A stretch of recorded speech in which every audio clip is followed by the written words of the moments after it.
Bon début d'après-midi. Alors, la pluie abondante des dernières heures a causé des inondations à certains endroits au Québec, principalement dans l'Anaudière. On va tout de suite se rendre à Chersey. Il y a des véhicules qui ont carrément plongé dans les eaux de la rivière Waro.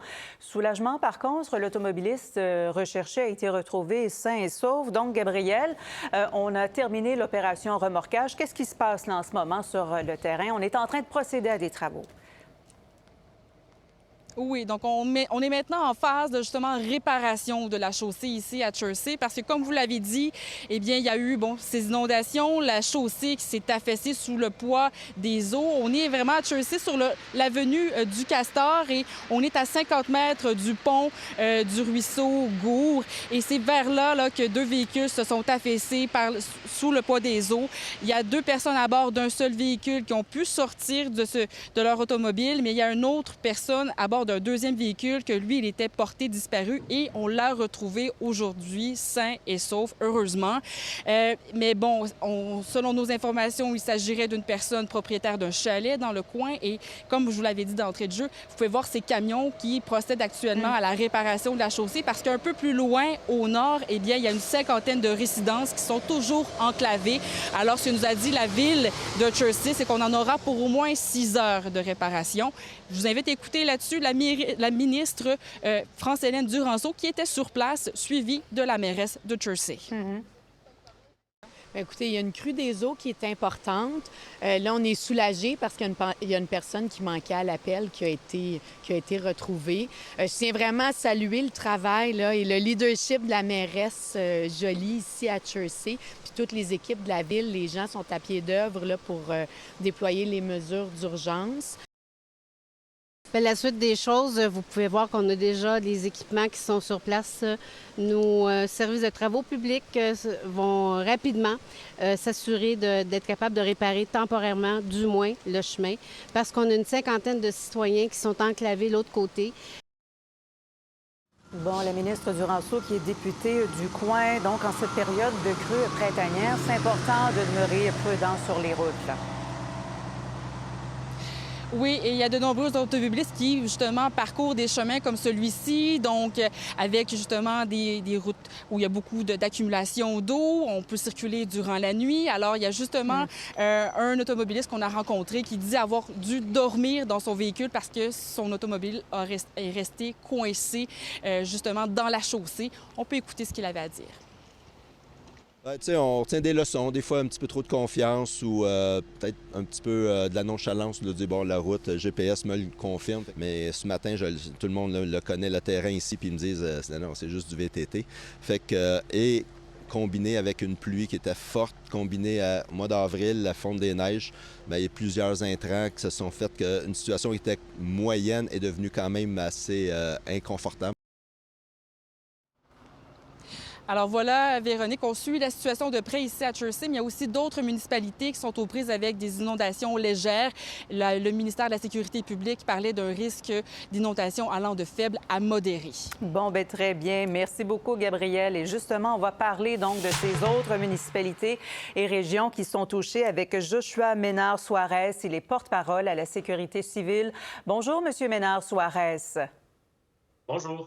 Alors, on vient de voir ce qui s'est passé à Chersey. On a quand même eu un portrait assez détaillé là-bas. Mais quelle est la situation en général? Il semble que dans la Naudière, on a été pas mal échaudé par la pluie ces dernières heures. Il semble que ce soit l'une des régions, en tout cas, les plus problématiques là, en ce moment. Effectivement, là, la rive nord du fleuve là, était celle qu'on surveillait de plus près, les Laurentides, la Naudière et Capitale-Nationale. Mais comme vous le dites, là, la Naudière, les municipalités de la Naudière ont celles qui ont été mises le plus à l'épreuve. Puis ce qui a été dit par rapport à Chersey, je dirais qu'il y a d'autres municipalités du secteur là, qui constatent des situations similaires. Bien, justement, quelles sont ces municipalités-là? Quelles sont les rivières aussi, les plans d'eau à surveiller en ce moment? Les rivières qu'on surveille d'un peu plus près là, sont dans ce secteur-là, la rivière Noire, la rivière Waro, la rivière L'Assomption. Dans les municipalités, là, en plus de Chersey, je pense notamment à Saint-Émilie de l'Énergie aussi, là, qui a été mise à l'épreuve. Puis elles sont toutes un peu là, en ce moment dans la même situation, constatent les dégâts, commencent à entamer les réparations là où c'est possible. La bonne nouvelle, c'est que les plus petits cours d'eau commencent déjà à baisser. Ah oui, Les plus gros cours d'eau, Oui, c'est ça, exact. Les plus gros cours d'eau, eux, continuent à monter un peu pendant la journée, mais vont commencer à rebaisser là, donc, au fil, c'est-à-dire en fin de journée, pendant la nuit, puis déjà demain, là, l'épisode va être derrière nous. C'est-à-dire pour ce qui est des cours d'eau eux-mêmes. Là. Bon, bien ça, c'est un soulagement, assurément. On parle de quel genre de dégâts, de ponceaux affaissés, de sous-sols inondés? Qu'est-ce qui se passe là, en ce moment? Disons que les infrastructures municipales ont été mises à l'épreuve par les inondations. Ouais. Donc, un peu comme ce qu'on voyait à Chelsea, c'est des routes qui ont été impactées, des routes qui ont été inondées, des ponceaux qui ont cédé. C'est ce genre de dégâts-là avec lesquels les municipalités doivent composer en ce moment. OK, Pour ce qui est donc, de résidences, on a oui. beaucoup parlé de résidences qui ont été isolées, mais pas nécessairement. Là, c'est surtout des résidences isolées, pas tant des résidences qui ont été impactées elles-mêmes par une inondation. Donc, plusieurs dizaines de résidences isolées, mais donc c'est tributaire du fait que c'est des chemins qui ont été inondés puis qui coupent l'accès à certaines de ces résidences-là. Ça peut être quand même insécurisant quand on est dans une résidence et qu'on se retrouve comme ça, isolé. Qu'est-ce qui est fait en ce moment sur le terrain? Est-ce qu'on parle de réparation et de chemin? Ça va se faire assez rapidement. Est-ce qu'on est en contact avec ces gens-là? Comment ça s'orchestre? Ça varie beaucoup d'une municipalité à l'autre, mais évidemment, les municipalités sont proactives. Aussitôt qu'elles peuvent intervenir, elles le font. Puis nous, on les accompagne là, dans toute la gestion du sinistre sur leur territoire. Donc, selon le cours d'eau qui traverse la municipalité, selon à quel point ce cours d'eau-là peut avoir baissé, ben, ça laisse une marge de manœuvre pour que la municipalité puisse entamer des travaux tout de suite ou plus tard en journée, selon le cas. On allait vous demander justement quel est le rôle de la sécurité civile là-dedans. C'est d'appuyer les municipalités qui sont aux prises avec ces problèmes-là, les prévenir. Oui, tout à fait. Bien, il y a déjà une première dimension en amont, là, avant même cet épisode-ci, pendant la fin de semaine. Nous, on prépare une saison des inondations. On travaille avec différents experts qui nous permettent d'avoir des prévisions sur les cours d'eau, sur le comportement des cours d'eau, mais aussi sur les prévisions météorologiques. Puis, on communique cette information-là aux municipalités pour que les municipalités soient à même de savoir un peu ce qui pourrait se passer chez eux et d'éventuellement prendre donc les bonnes décisions s'il y a un sinistre qui se manifeste sur leur territoire. On les accompagne aussi à se préparer de différentes façons. Et quand ça se concrétise, là, comme c'est le cas de différentes municipalités dans la Nodière cette fin de semaine-ci, ben, on est là pour les accompagner encore une fois. C'est pas toutes les municipalités qui ont nécessairement ni les ressources, ni le savoir-faire pour gérer un sinistre comme ça. Donc, quand elles se sentent un peu dépassées par les événements, elles peuvent se retourner vers le ministère de la Sécurité publique. Et nous, on arrive avec une certaine expertise et on est capable de les accompagner dans toutes les étapes pour s'assurer que ça soit bien pris en charge puis qu'il y ait un rétablissement qui soit fait, un retour à la normale, optimal, le plus rapidement possible. Bon, alors il semble qu'on soit en mode réparation. Vous nous avez mentionné que, bon, grosso modo, la situation devrait s'améliorer au moins d'ici demain. Mais est-ce qu'on se tient prêt quand même? Est-ce qu'on pense peut-être à la possibilité d'ouvrir des centres d'hébergement ou on n'en est pas du tout là? C'est-à-dire, chacune des municipalités évalue la situation sur son territoire. Quand il y a des personnes qui sont dans des secteurs qui sont isolés, bien, selon le cas, ils peuvent, selon la sévérité de la situation, ils peuvent ou bien fortement suggérer aux résidents d'aller se reloger ailleurs, chez de la famille. Éventuellement, s'il y a des personnes qui en ont besoin, oui, la municipalité pourrait ouvrir un centre d'hébergement pour ces gens-là. Mais bon, pour ce qu'on en sait, il n'y a pas eu nécessairement de grandes... Les secteurs qui ont été isolés n'ont pas été isolés à un point là, de sévérité tel qu'il y a nécessité qu'il y ait quelque chose d'urgent qui soit mis en place. Là. Donc, ça semble sous contrôle, là, je dirais, pour l'instant. Donc, c'est principalement la pluie qui est venue jouer les troubles-fêtes là, en fin de semaine.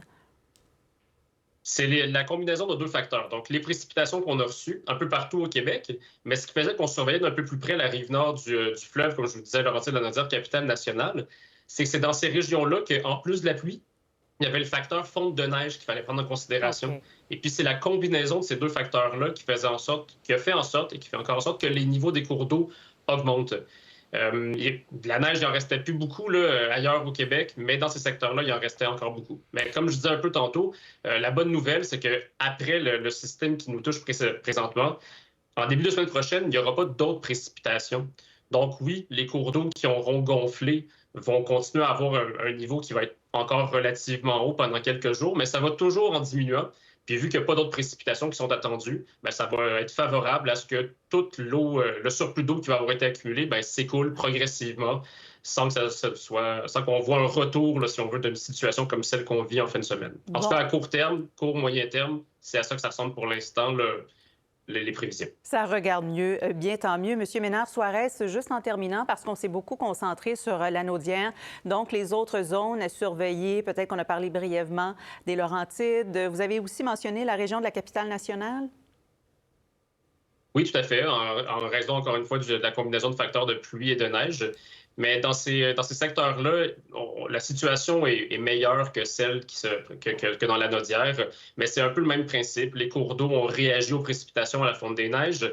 Mais selon la rivière, là, la décrue, la baisse du niveau des eaux a ou bien déjà commencé ou bien va commencer plus tard en journée.